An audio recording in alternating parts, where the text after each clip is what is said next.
kids, happy Tuesday. Today is Tutorial Tuesday and I'm going to show you how to draw a bike. And to draw a bike, you're going to start off with draw the wheels. Circle,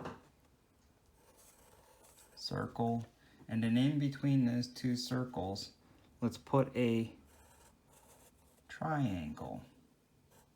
And then we're going to connect another triangle back here to the back wheel, and we're going to connect the bicycle handles to the wheel also, so you can do bicycle.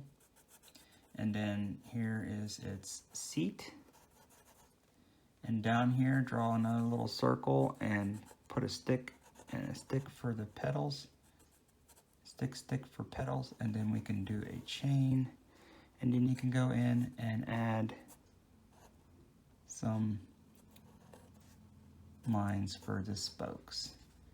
So there is the bicycle. I want to see if you can do better than that. I hope you can, because that one's kind of pitiful. Happy Tuesday, guys, and see you later. Bye-bye.